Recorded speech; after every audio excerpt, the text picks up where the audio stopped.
بسم اللہ الرحمن الرحیم۔ پروگرام الکلام میں آپ تمام دیکھنے والوں کو خوش آمدید۔ ناظرین اکرام، کل ہم نے بات کی تھی منافقین کے حوالے سے، اور میں نے آپ سے کہا تھا کہ انشاءاللہ میں ایک اہم نقطے پر گفتگو کروں گا، اور یہ نقطہ ہماری اجتماعی زندگی اور ہماری انفرادی زندگی سے متعلق ہے، اور بہت اہم یہ بات ہے، اور وہ ہے سیلف رائچسنس۔ سیلف رائچسنس کا مطلب ہوتا ہے کہ خود کو نیک سمجھنا اور اپنے آپ کو حق پہ سمجھنا، یہ سیلف رائچسنس ہے۔ قرآن مجید نے اس سے منع کیا ہے اور سختی سے منع کیا ہے۔ سورۃ النساء میں اللہ سبحانہ و تعالیٰ نے یہود کا ذکر کیا کہ جو اس بیماری میں مبتلا تھے، وہ اپنے آپ ہی کو حق پہ سمجھتے تھے کہ بس وہی درست ہیں، اجتماعی حوالے سے، مذہبی حوالے سے، باقی کسی کے لیے کوئی گنجائش نہیں ہے۔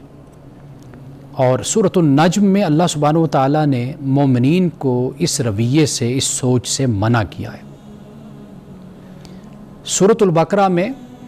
اللہ سبحانہ و تعالیٰ یہ فرماتا ہے کہ وَقَالُوا لَن يَدْخُلَ الْجَنَّةَ إِلَّا مَنْ كَانَ هُودًا أَوْ نَصَارَىٰ، کہ یہ کہتے ہیں کہ جنت میں کوئی نہیں داخل ہو سکے گا مگر یہود اور نصارہ، بس یہ دو ہیں کہ جو جنت میں داخل ہوں گے۔ تِلْكَ أَمَانِيُّهُمْ، قرآن کہتا ہے یہ ان کی جھوٹی خواہشیں ہیں۔ قُلْ هَاتُوا بُرْهَانَكُمْ إِن كُنتُمْ صَادِقِينَ، تو اے نبی صلی اللہ علیہ وسلم آپ ان سے کہیے کہ لاؤ پھر برہان، دلائل، اگر تم سچے ہو تو یعنی اللہ نے اس بات سے منع کیا ہے کہ ہم اپنے آپ کو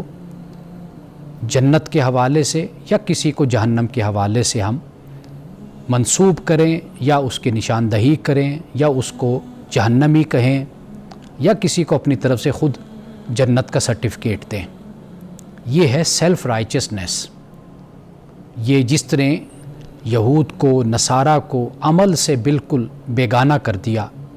بیزار کر دیا، دور کر دیا، اور ایک اپنی طرف سے خود فریبی، فضیلت کی، برتری کی، تفاخر کی ان کے اندر پیدا ہوئی، جس کی وجہ سے وہ دنیا میں اعلیٰ مقام حاصل کرنے میں اور دنیا میں جو سیادت اور قیادت اللہ نے ان کو دی تھی، اس سے آخر کار وہ محروم کر دیے گئے۔ اب قرآن مجید میں دو مقام ہے، وہ میں آپ کے سامنے رکھتا ہوں۔ سورۃ النساء کی آیت نمبر ہے 49، وہاں فرمایا الم تر الی الذین یزکون انفسہم، کیا نہیں تو نے دیکھا ان لوگوں کو کہ جو اپنے آپ کو پاکیزہ ظاہر کرتے ہیں، یعنی سیلف رائچسنس میں وہ مبتلا ہیں، اس بیماری میں۔ فرمایا بل اللہ یزکی من یشاء، بلکہ اللہ پاک کرتا ہے جسے چاہتا ہے۔ یعنی اللہ کا پاک کرنا، اور اللہ جسے چاہے پاک کرتا ہے، یعنی چاہنے سے مراد، مشیت سے مراد کیا ہے؟ یعنی اللہ تعالیٰ کا قانون ہے۔ وہ قانون مشیت کیا ہے؟ وہ یہ ہے کہ جو ہدایت کے راستے پر چلتا ہے اس کو خدا پاک کرتا ہے، اور جو گمراہی کے راستے پر چلتا ہے وہ ناپاک ہوتا ہے۔ تو لہٰذا یہ نہیں ہے کہ کوئی اللہ کا عزیز ہے، اللہ کا کوئی اپنا ہے کہ جس کو وہ پاک کر دیتا ہے اور باقی اجنبی اور غیر ہو جاتے ہیں اور ان کو اللہ تعالیٰ پاک نہیں کرتا، تو یہ بات نہیں ہے۔ اللہ کا ایک کرائیٹیریا ہے، ایک معیار ہے۔ قرآن پاک نے جہاں پر بھی ایمان کی بات کی ہے وہاں پر عمل صالح کی بات کی ہے۔ ان الذین آمنوا وعملوا الصالحات اولئک اصحاب الجنہ، جو لوگ ایمان لائے اور اچھے کام کی، جنتی ہم فیہا خالدون، یہ اس میں ہمیشہ رہیں گے۔ تو ایمان کے ساتھ عمل صالح کو جوڑا۔ صرف یہ بات کافی نہیں ہے کہ بھئی میں مسلمان ہوں، میں مومن ہوں، تو لہٰذا اب میں جنت میں جاؤں گا، بے شک میرا جو بھی عمل ہو، فسق و فجور کا عمل ہو، میرا خدا کی نافرمانی اور معصیت کا ہو، میں جھوٹ بولوں، فریب کروں، میں رشوت لوں، رشوت دوں، اور معاشرے کو میں فساد کی نظر کر کے رکھ دوں، اور پھر میں کہوں کہ میں جنتی ہوں۔ کیوں؟ اس لیے کہ میں مسلمان اور مومن ہوں۔ تو اللہ سبحانہ و تعالیٰ نے یہ بتایا ہے کہ ایمان کا جو ظاہری نتیجہ ہے، یقینی نتیجہ ہے، وہ کیا ہے؟ عمل صالح۔ ایک شخص دعویٰ کرے کہ جی میں مومن ہوں، پھر عمل سے اس کے ظاہر ہی نہ ہو تو وہ کیسا مومن ہوا؟ ایک مسلمان ہے جو خود کو کہتا ہے میں مسلمان ہوں، لیکن اس کا عمل نہیں بتاتا کہ وہ مسلمان ہے، تو پھر وہ کیسا مسلمان ہے؟ تو لہٰذا اس خود فریبی سے بھی باہر آنا چاہیے کہ فقط کلمہ پڑھ لینا تو یہ کافی نہیں ہوتا۔ قتل گاہ الفت میں قدم رکھنا ہے، لوگ آسان سمجھتے ہیں مسلمان ہونا۔ تو لہٰذا یہاں پہ اللہ سبحانہ و تعالیٰ نے اس قوم کا، اس گروہ کا ذکر کیا کہ جسے معلوم ہوتا ہے کہ یہ یہود تھے اس وقت کے، کہ یہ اپنے آپ کو پاکیزہ ظاہر کرتے تھے۔ تو اللہ فرماتا ہے کہ خود کو پاکیزہ ظاہر کرنے سے تم پاکیزہ نہیں ہو جاتے، بلکہ پاکیزہ کا ہونے کا وہ معیار ہے جو اللہ سبحانہ و تعالیٰ نے قائم کر دیا ہے۔ وہ کیا ہے؟ وہ یہ ہے کہ اللہ کے احکام کی پابندی کرو، اللہ کے دین کو مانو، اپنے معاشرے سے ظلم کو، زیادتی کو، ناانصافی کو ختم کرو، معاشرے میں عدل اور احسان کو قائم کرو۔ اب اس کے بعد مومنین سے اللہ پاک فرماتا ہے، سورۃ النجم آیت نمبر 32 ہے، فرمایا فَلَا تُزَكُّوا أَنفُسَكُمْ، اپنے آپ کو پاک صاف مت جتایا کرو، پاک صاف مت جتایا کرو۔ اب وہ جتانے کے بڑے طریقے ہوتے ہیں، یعنی ظاہری لباس اس طرح کا پہنا کہ جس سے لوگوں میں انسان بڑا معتبر اور مقدس بن جائے، گفتگو ایسے کی جائے لوگوں میں بیٹھ کر کہ جس سے معلوم ہو کہ یہ بڑا پاک صاف اور پاکیزہ انسان ہے۔ مختلف انداز ہیں اپنے آپ کو دکھانے کے، لیکن پاک صاف اچھا انسان وہی ہوتا ہے کہ جس کی مجلس اور اس کی تنہائی ایک جیسی ہو، جس کی خلوت اور جلوت ایک جیسے ہوں، جو اپنوں میں بیٹھے یا غیروں میں اس کا اخلاق اور اس کا کردار ایک جیسا ہو۔ در حقیقت وہ شخص اچھا ہوتا ہے۔ اگر ایسا نہیں ہے تو یہ صرف وہی بات ہے کہ سیلف رائچسنس، اپنے آپ کو دکھانا ہے کہ میں بڑا پاک صاف ہوں، لیکن حقیقت میں نہیں ہے۔ اب دیکھیے اللہ سبحانہ و تعالیٰ کیا فرماتا ہے، آگے فرمایا ہوا اعلم بمن اتقی، کہ وہ اللہ بہتر جانتا ہے کہ تم میں سے کون زیادہ متقی ہے۔ اب تقوی یہی ہے در حقیقت کہ آپ خلوت میں ہوں، جلوت میں ہوں تو آپ اللہ سے ڈریں۔ یعنی مثال کے طور پر دیکھیے کہ جب کوئی کمپیوٹر پہ بیٹھا ہے اپنے کمرے میں اور کچھ دیکھ رہا ہے، اگر وہ خدا کا ڈر رکھتا ہے اکیلے بیٹھے ہوئے بھی تو وہ خدا کی نافرمانی نہیں کرے گا، لیکن اگر وہ کمپیوٹر پہ ایسا کچھ دیکھ رہا ہے کہ جو خدا کی نافرمانی میں آتا ہے، اب اس کی حالت کیا ہوگی کہ جیسے کوئی کمرے میں داخل ہوگا وہ فوری طور پر یا تو تبدیل کر دے گا یا اس کی کوشش ہوگی کہ وہ دروازہ پاؤں مار کر اس کو بند کر دے یا پہلے سے ہی نوک کر کے بیٹھے۔ اب یہ نادان انسان یہ سمجھتا ہے کہ میں نے زمانے سے لوگوں سے چھپ کر میں نے یہ کام کر لیا، مجھے کوئی نہیں دیکھ رہا، لیکن وہ یہ بھول جاتا ہے کہ اس کا خدا تو اسے دیکھ رہا ہے۔ تو یہ جو حالت ہے نا، یہ کیفیت اگر صحیح طور پر انسان پر طاری ہو خلوت اور جلوت میں تو در حقیقت یہی تقویٰ ہوتا ہے، یہی پرہیزگاری ہوتی ہے۔ اگر یہ حالت اور کیفیت نہ ہو، یہ کیفیت ہو کہ باہر جب لوگوں کے سامنے آئے تو پھر تو بڑا پاک صاف اپنے آپ کو پیش کرے اور جتائے لوگوں کو، اس کا اظہار کرے، تو اس سے قرآن پاک نے منع کیا۔ تو فرمایا کہ فَلَا تُزَكُّوا أَنفُسَكُمْ، کہ ایمان والو اپنے آپ کو پاک صاف یہ مت جتاؤ اور یہ جان لو کہ اللہ سبحانہ وتعالیٰ بہتر جانتا ہے کہ تم میں سے متقی اور پرہیزگار کون ہے۔ اب یہ جو اپنے آپ کو پاک اور صاف جتانا اور شو کرانا، یہ جو سیلف رائچسنس جس کو میں کہہ رہا ہوں، اب اس کی کیا وجوہات ہو سکتی ہیں اور یہ کیا بیماریاں جنم دیتی ہیں؟ یعنی مثال کے طور پر خود پرستی کی یہ علامت ہے، یعنی انسان جب اپنی پرستش میں مبتلا ہو جاتا ہے، افرائیت من اتخذ الہہ ہواہ، کیا تو نے دیکھا اس شخص کو، قرآن کہتا ہے کہ جس نے اپنی خواہش کو اپنا معبود بنا لیا، اپنے آپ کو معبود بنا لیا، اپنی پرستش میں مبتلا ہو گیا، تو وہ پھر کیا کرتا ہے؟ وہ اس بیماری میں مبتلا ہو جاتا ہے کہ جسے سیلف رائچسنس کہتے ہیں، اور پھر تکبر، غرور کی بھی یہ پیداوار ہے۔ اللہ پاک ان تمام بیماریوں سے ہمیں محفوظ رکھے۔ اور پھر یہ جو سائیکولوجیکل گریٹیفیکیشن جس کو کہا جاتا ہے، نفسیاتی تسکین اس سے ہوتی ہے کہ اپنے آپ کو بڑا ظاہر کر کے اطمینان ہوتا ہے کہ میں نے سوسائٹی میں اپنی دھاک بٹھا لی، اپنا روب بٹھا لیا۔ یہی معاشرہ تھا کہ جو مجھے نہیں مانتا تھا، تو یہ جو محرومیاں انسان میں ہوتی ہیں،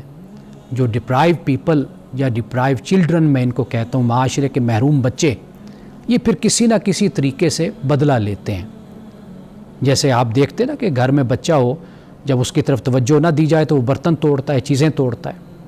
یہ رویہ بہت سے لوگوں کا ہوتا ہے۔ یہ سیلف رائچسنیس بھی در حقیقت معاشرے سے جو ان کو محرومی ملتی ہے، احساس محرومی، اسی کا نتیجہ ہوتی ہے کہ وہ معاشرے کو پھر اس طریقے سے ٹریٹ کرتے ہیں اور معاشرے سے پھر انتقام بھی لیتے ہیں۔ اور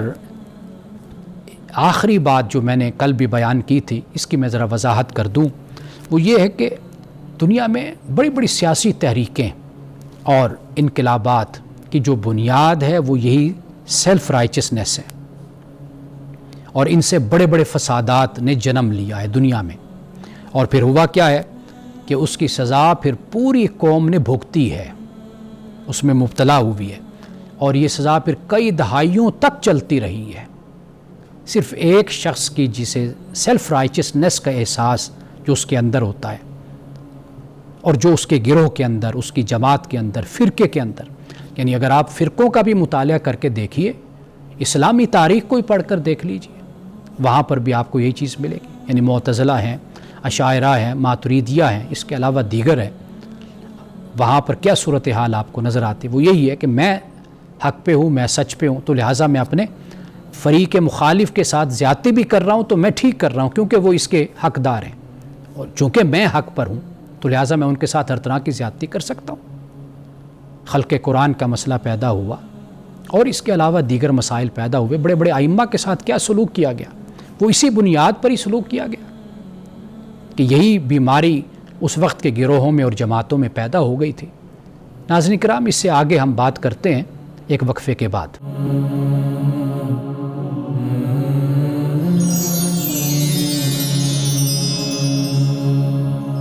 وقفے کے بعد دوبارہ آپ کی خدمت میں حاضر ہیں۔ تو میں بات کر رہا تھا سیلف رائچسنیس کی۔ یہ چند باتیں ہیں جو میں نے آپ کے سامنے رکھی ہیں۔ اگر میں تاریخی پہلو پہ جاؤں گا، تاریخی حوالے سے، تو ہماری گفتگو اسی موضوع پر طویل ہو جائے گی، تو میں اسی پر اختتام کرتا ہوں کہ تاریخی حوالے ایک ایک کر کے اگر بیان میں کروں تو بہت سے حوالے، بہت سے مذہبی بھی، سیاسی بھی، گروہی بھی اور خاندانی بھی، لیکن اب ہم اس سے آگے جہاں پہ ہم نے اپنی گفتگو کا اختتام کیا تھا، اس سے آگے میں مزید چند آیات کی تلاوت، ترجمہ اور تفسیر آپ کے سامنے رکھتا ہوں کہ فرمایا کہ الا انہم هم المفسدون ولکن لا یشعرون، کہ خبردار، بے شک یہی فساد کرنے والے ہیں لیکن ان کو شعور نہیں ہے۔ اب کیا کہتے ہیں؟ وَإِذَا قِيلَ لَهُمْ آمِنُوا كَمَا آمَنَ النَّاسُ، جب انہیں کہا جائے ایمان لاؤ جیسے لوگ ایمان لائے، یعنی جیسے مومنین ایمان لائے، قَالُوا أَنُؤْمِنُ، تو کہتے ہیں کیا ہم ایمان لائیں، کما آمن السفہاء، کہ جیسے بے وقوف ایمان لائے۔ اب یہ جو یہود ہیں یا منافق ہیں یا کوئی گروہ ہے کہ جو اسلام کی دشمنی پر ڈٹا ہوا ہے اور دھوکہ دہی پر لگا ہوا ہے،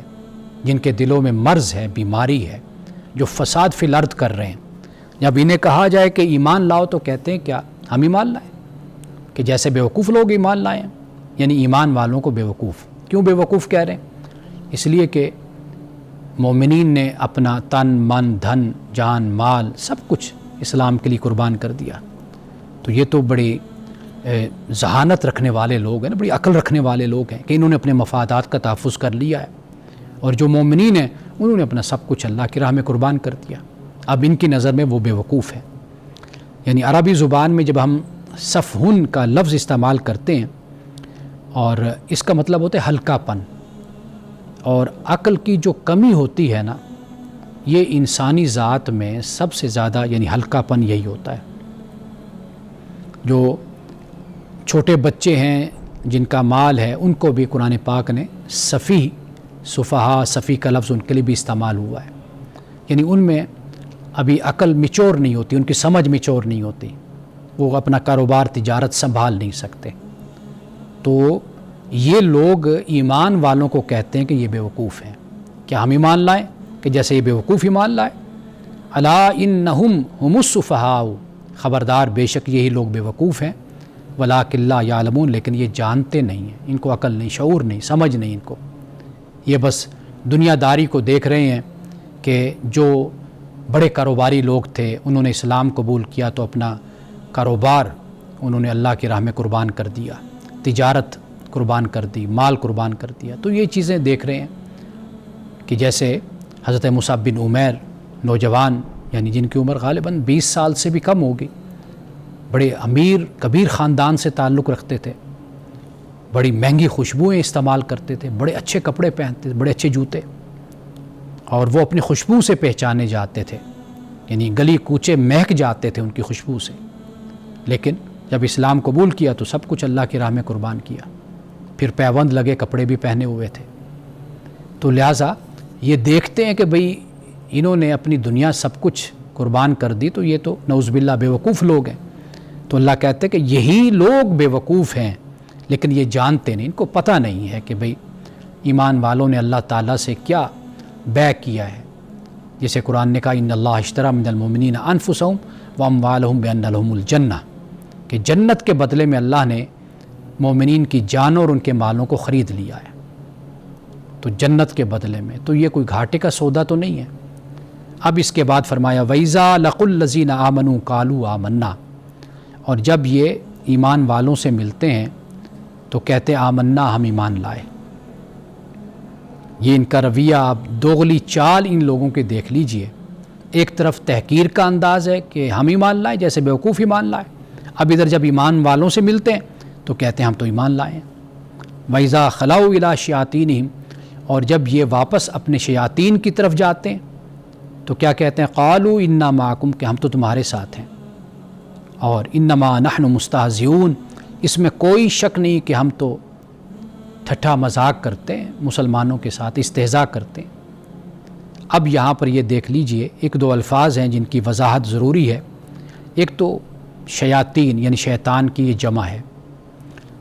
شاطنہ سے اس کا مطلب ہوتا ہے دور ہوا، یعنی شیطان کا مطلب ہوا کہ وہ جو دور ہو گیا، کس سے؟ اللہ کی رحمت سے دور ہو گیا۔ اور اگر اس کا مطلب شاطہ سے ہو، شاطہ یشیط ہو، پھر اس کا مطلب ہوتا ہے کہ غضب میں جل گیا، شیطان حسد کی آگ میں جل گیا کہ حضرت آدم کو اس نے سجدہ نہیں کیا، سب نے سجدہ کیا، سب فرشتوں نے، لیکن ابلیس نے سجدہ نہیں کیا۔ اور یہ جو غضب ہوتا ہے یعنی جو غصے میں جل جاتا ہے اور جس میں بہت زیادہ غصہ ہوتا ہے، اس کو بھی شیطان کہتے ہیں۔ جلد باز انسان ہوتا ہے، یعنی جن و انس دونوں میں شیطان ہے، تندخو، جلد باز اور مشتعل مزاج رکھنے والا، شریر، یہ یعنی شیطان اسی کو کہتے ہیں۔ دو مطلب میں نے آپ کے سامنے رکھ دیے، رحمت سے دور یا غصے میں جل جانے والا۔ تو یہاں پر جب شیاطین کا لفظ استعمال ہوا تو گویا کہ یہ اپنے شیاطین کی طرف جاتے ہیں، ان سے جب ملتے ہیں، شیاطین سے یا مراد ان کے سردار بھی ہو سکتے ہیں، جو یعنی جس میں بہت زیادہ حسد ہے، بہت زیادہ جلن ہے اور بہت زیادہ دشمنی ہے، غضب ہے جس کے اندر، کینہ ہے، اب یہ ان کے ساتھ اکٹھے ہوتے ہیں تو قرآن میں ایک مقام پر بعضهم الی بعض کے الفاظ بھی آتے ہیں، یعنی جب یہ ایک دوسرے سے ملتے ہیں، یہ خود بھی شیطان ہے، جن سے ملتے ہیں وہ بھی شیطان ہے، تو کہتے ہیں ہم تمہارے ساتھ ہیں، ہم تو صرف مذاق کرنے والے ہیں۔ اب اللہ پاک فرماتا ہے کہ اللہ یستہزئ بہم، اللہ ان سے استہزاء کرتا ہے۔ اب سوال یہ پیدا ہوتا ہے کہ وہ تو استہزاء کرتے ہیں، ہم دیکھتے ہیں، کیونکہ استہزاء کا مطلب ہوتا ہے کہ اس کا نتیجہ تحقیر ہوتی ہے۔ امام غزالی کہتے ہیں کہ استہزاء سے مراد یہ ہوتا ہے کہ کوئی ایسی حرکت دوسرے کے ساتھ کرنا جس سے دیکھنے والا ہنس پڑتا ہے، یعنی ایک تحقیر کا پہلو پوشیدہ ہے اس میں۔ اب انسان تو استہزاء کرتا ہے، تو جب اللہ یہ فرماتے ہیں کہ میں ان کے ساتھ استہزاء کرتا ہوں تو پھر اس سے مراد کیا ہے؟ اس سے مراد یہی ہے جو ہم نے پہلے پڑھا کہ یخادعون اللہ وہو خادعہم، کہ وہ اللہ سے دھوکہ کرتے ہیں اور دھوکہ کرنا چاہتے ہیں یا یہ سمجھتے ہیں کہ ہم اللہ کو دھوکہ دے رہے ہیں، وہو خادعہم، فرمایا اللہ ان پر اس دھوکے کو لوٹانے والا ہے۔ اب یہاں پر اللہ لوٹانے والا ہے، یعنی دھوکہ دینے کا مقصد کیا ہوتا ہے؟ یہی ہوتا ہے نا کہ دوسرے کو ناکام کرنا، ناکام اور دوسرے کو نقصان پہنچانا، اس کے ساتھ زیادتی کرنا، یہی مقصد ہوتا ہے، دوسرے کو گرانا، ذلیل کرنا۔ تو گویا کہ جب وہ یہ چاہتے ہیں کہ ایمان والوں کو اور اللہ کو وہ دھوکہ دیں تو اللہ ان کے دھوکے کو ان پر واپس کر دیتا ہے، یعنی وہ خود ذلیل ہو جاتے ہیں۔ وہ ایمان والوں کو ذلیل کرنا چاہتے ہیں لیکن اللہ ان کے دھوکے کو ان پر لوٹا دیتا ہے۔ تو یہاں پر جب یہ فرمایا اللہ یستہزئ بہم کہ اللہ ان کا استہزاء کرتا ہے، تو مطلب یہ ہے کہ جس مقصد کی خاطر وہ ایمان والوں کے ساتھ استہزاء کرتے ہیں وہ نتیجہ، وہ مقصد اللہ ان پر ہی لوٹا دیتا ہے۔ وَيَمُدُّهُمْ فِي طُغْيَانِهِمْ، فرمایا کہ یہ ان کو اللہ تعالیٰ مہلت دیتا ہے اور یہ اپنی اس نافرمانی میں یعمہون بہکتے پھرتے ہیں۔ اب یہاں پر ایک لفظ بہت اہم ہے، بلکہ دو لفظ ہیں۔ ایک ہے کہ یمدہم، مہلت دیتا ہے اللہ۔ قرآن مجید اس کو بھی بیان کرتا ہے کہ ایسا بھی ہو سکتا تھا کہ ادھر سے غلطی کی ادھر سے سزا مل گئی، ادھر غلطی ہوئی ادھر سے سزا مل گئی، لیکن نہیں، اللہ کا نظام اور قانون یہ ہے کہ وہ اللہ مہلت دیتا ہے بندے کو، اور مہلت اس لیے دیتا ہے تاکہ حجت تمام ہو جائے۔ بندہ یہ نہ کہے کہ جی مولا میں نے گناہ کیا، غلطی کی، تو نے مجھے وقت ہی نہیں دیا تھا، میں معافی مانگ لیتا، میں توبہ کر لیتا، میں واپس پلٹ آتا۔ تو اللہ تعالیٰ مہلت دیتا ہے، لے بندے تیرے پاس وقت ہے ابھی۔ تو یہ یمدہم، تو فرمایا کہ اللہ ان کو مہلت دیتا ہے۔ اور یہ جو طغیان لفظ ہے، ہم اردو میں بھی یہ لفظ استعمال کرتے ہیں کہ وہ اپنی نافرمانی میں، یعنی حد سے گزر جانا، اس کو در حقیقت طغیان عربی زبان میں کہتے ہیں۔ جیسے حضرت موسیٰ علیہ السلام سے اللہ پاک نے فرمایا اذهب الى فرعون انه طغى، کہ موسیٰ فرعون کی طرف جا، اس لیے کہ اس نے سرکشی اختیار کر لی ہے، طغا، اس نے سرکشی اختیار کر لی، تو فرعون کی طرف جا۔ تو اللہ سبحانہ و تعالیٰ نے ان کو مہلت دی ہے اور یہ اپنی سرکشی میں بہکتے پھرتے ہیں۔ اب اس کے آگے فرمایا اولئک الذین اشتروا الضلالۃ بالہدیٰ،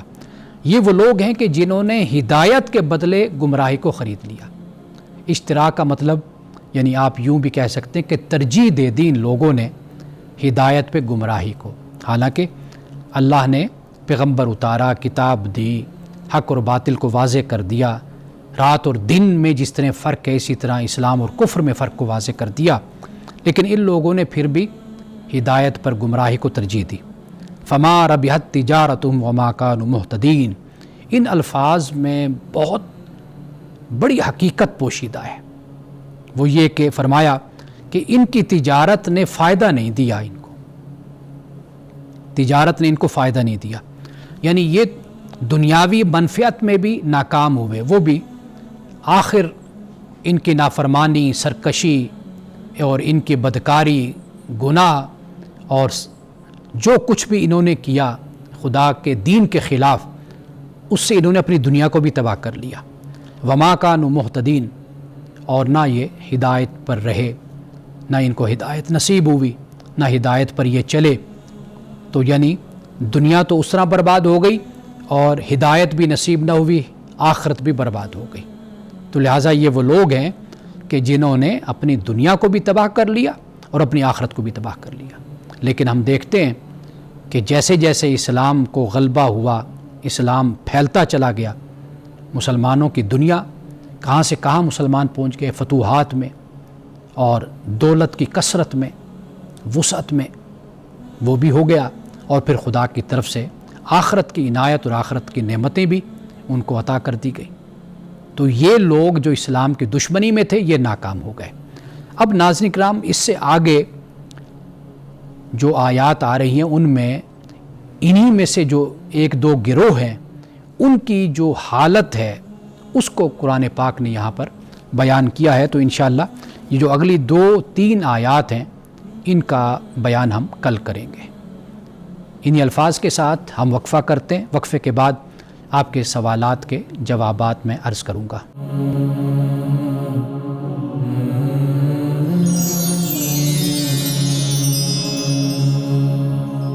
وقفے کے بعد آپ کے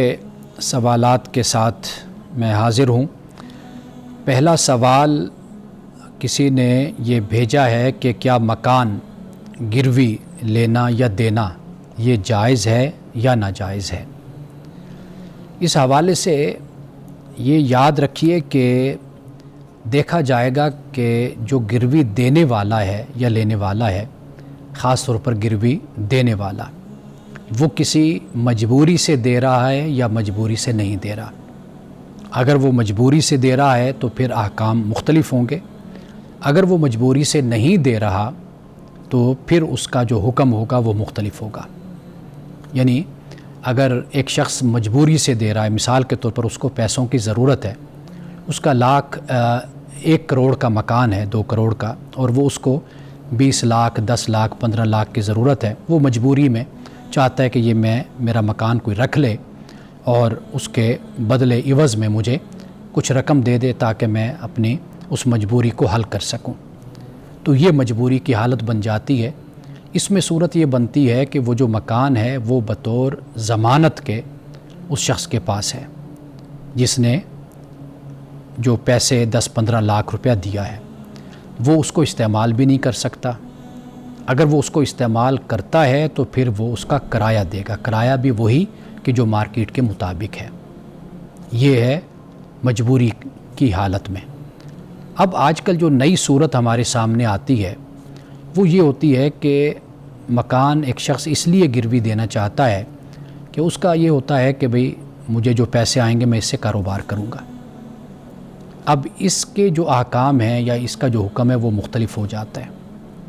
تو اب اس مکان جو اس نے گروی دیا ہے، اب اس کی کیا حالت ہوگی؟ پہلے تو صورت مجبوری کی تھی، اب اس کے بارے میں علماء کا کہنا یہ ہے کہ جو گروی دے رہا ہے اس نے پیسے لے کر اپنا کاروبار کیا، وہ اس میں ماشاءاللہ کما رہا ہے، اور جو مکان جس کے پاس ہے اگر وہ اس کو استعمال کرنا چاہتا ہے تو وہ کر سکتا ہے، وہ اس کے لیے جائز ہے، یا وہ آگے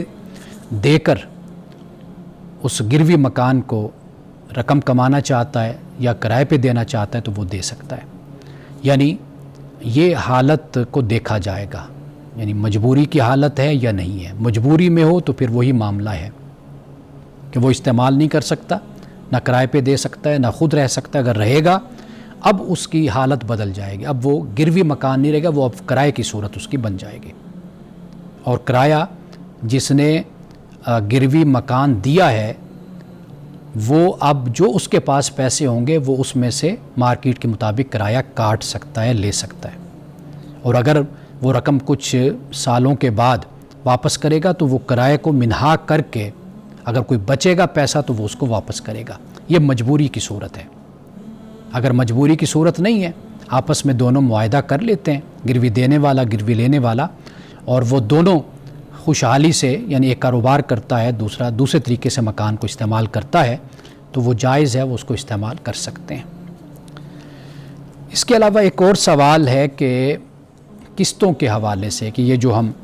کاروبار کرتے ہیں، موٹر سائیکل اور ٹی وی وغیرہ اس طرح کی چیزیں دیتے ہیں، تو یہاں پہ یہ بات یاد رکھیے کہ اگر پیسے کا کاروبار ہوگا تو وہ واضح بات ہے کہ پیسے استعمال ہو جاتے ہیں، خرچ ہو جاتے ہیں، ختم ہو جاتے ہیں، یا کوئی آٹا ہے جیسے، یا کوئی چینی ہے، کوئی چیز کھانے کی چیز ہے، وہ استعمال ہو گئی، ختم ہو گئی۔ لیکن اگر موٹر سائیکل ہے، کوئی چیز ہے، وہ تو ختم نہیں ہوتی نا، وہ تو استعمال ہوتی رہتی ہے، تو لہٰذا اس کے بدلے میں جو دیا جائے گا تو اس کو کرایہ خیال کیا جائے گا۔ تو اس لحاظ سے یہ کہا جاتا ہے کہ یہ قسطوں پر چیزیں دینا یا لینا یہ جائز ہے۔ ہاں ایک مسئلہ ہے، وہ یہ ہے کہ جب تاخیر ہو جاتی ہے ادائیگی میں تو اس پر پھر کہا جاتا ہے کہ بھئی آپ اتنی رقم جرمانے کے طور پر دیں گے۔ یہ بعض علماء کے نزدیک، بلکہ اکثر کے نزدیک تو یہی رائے ہے کہ بھئی وہ سود میں جرمانہ شمار ہوگا، تو وہ جرمانہ نہیں لے سکتا۔ لیکن بات کا کہنا یہ بھی ہے کہ وہ جو جرمانہ ہے وہ در حقیقت اس پر ہے جو وہ لیٹ کر رہا ہے، تاخیر کر رہا ہے۔ یعنی جیسے ہم کوئی جرمانہ ادا کرتے ہیں مختلف معاملات میں، چالان ہو جاتا ہے، ہم اس کا جرمانہ ادا کرتے ہیں، یا اسی طرح بہت سے معاملات میں ایک خاص رقم بطور سزا کے، پنشمنٹ کے ہم ادا کرتے ہیں، تو لہٰذا اس معاملے میں بھی اگر ایک سزا کے طور پر رقم لی جاتی ہے تو اس پر بھی کوئی ممانعت نہیں ہے، یہ کوئی ناجائز نہیں، یہ بھی ایک رائے ہمارے سامنے آتی ہے۔ لیکن بہرحال قسطوں پر چیز دی جا سکتی، اس کا کاروبار کیا جا سکتا ہے، کیونکہ یہ بیع بھی ہے، اس میں قیمت کا تعین بھی ہے، اور مدت بھی اس کے اندر بیان کر دی جاتی ہے۔ اور پھر یہ ہے کہ آپ جب چیز خریدتے ہیں تو اس کی قیمت کم ہوتی ہے، لیکن جب آپ قسطوں پر کوئی چیز لیتے ہیں تو اس کی قیمت بیچنے والے، خریدنے والے، قسط پر دینے والے، قسط پر لینے والے، دونوں کے آپس کے ایجاب و قبول سے، رضامندی سے ایک معاہدہ دونوں کے درمیان طے پاتا ہے۔ تو لہٰذا یہ ایک جائز معاہدہ ہوتا ہے اور یہ کاروبار کیا جا سکتا ہے۔ وقفے کے بعد مزید آپ کے سوالات پر ہم گفتگو کرتے ہیں۔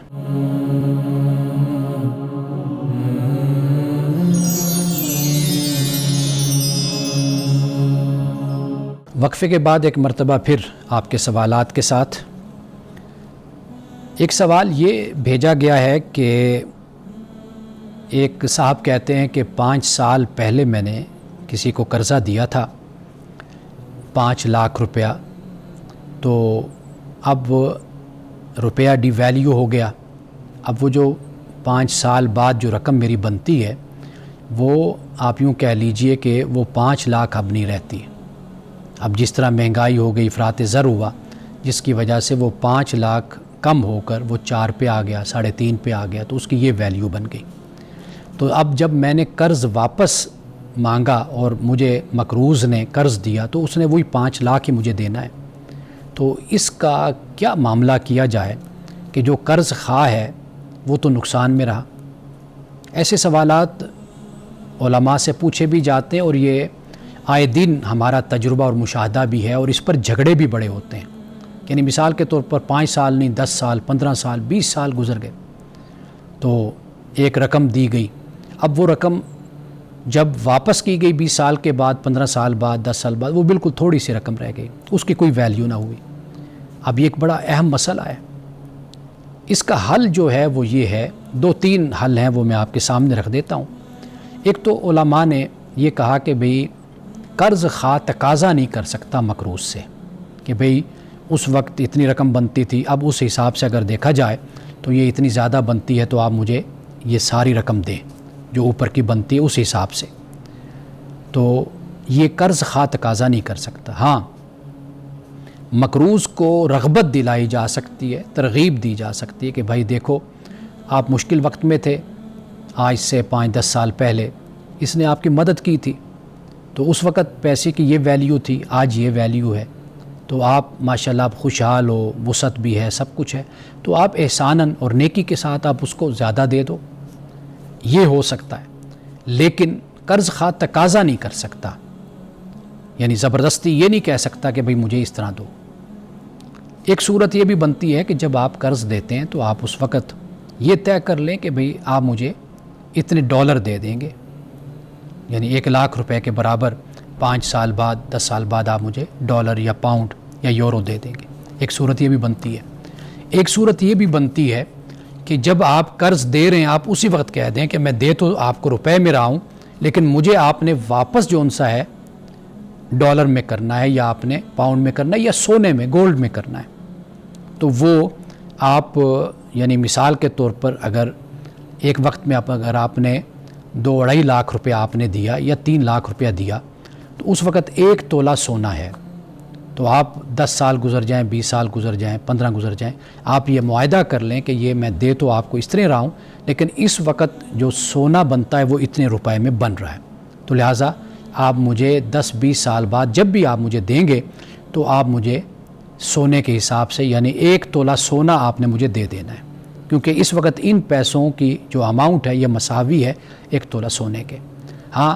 جب اس وقت سب کچھ واضح کر دیا جائے نا تو پھر یہ تو جائز ہو جاتا ہے، لیکن اگر آپ اس وقت واضح نہیں کرتے اور 20 سال بعد پھر آپ اس بات کا تقاضا کرتے ہیں، یا پھر جو مقروض ہے اس کے ساتھ زیادتی کرتے ہیں اور زبردستی آپ کہتے ہیں کہ جی نہیں آپ مجھے یہی دیں رقم کیونکہ اب ڈی ویلیو ہو گیا روپیہ، تو یہ غلط ہے، یہ سود میں شمار ہوگا۔ ایک سوال یہ بھی بھیجا گیا ہے کہ کہ سنی اور غیر سنی کا جو نکاح ہے، یعنی مثال کے طور پر لڑکی سنی ہے، لڑکا غیر سنی ہے، کسی اور مسلک سے تعلق رکھتا ہے، یا لڑکا سنی ہے اور لڑکی غیر سنی ہے، تو اس حوالے سے یہ انگلینڈ سے بھی ہمارے دوست ہیں، انہوں نے یہ سوال مجھ سے پوچھا تھا، تو میں یہ گزارش کروں گا کہ میرا اس حوالے سے جو نقطہ نظر ہے وہ یہ ہے کہ ایک تو ہوتا ہے کہ ہم صرف ایک فیملی میں جنم لیتے ہیں، ہم رسوم اور رواج کے ساتھ نہیں جڑے ہوتے، وہاں پر تو پھر بھی نباہ ہو جاتا ہے اختلاف کے باوجود، یعنی ہم گندھے ہوئے نہیں ہوتے رسوم و رواج میں، لیکن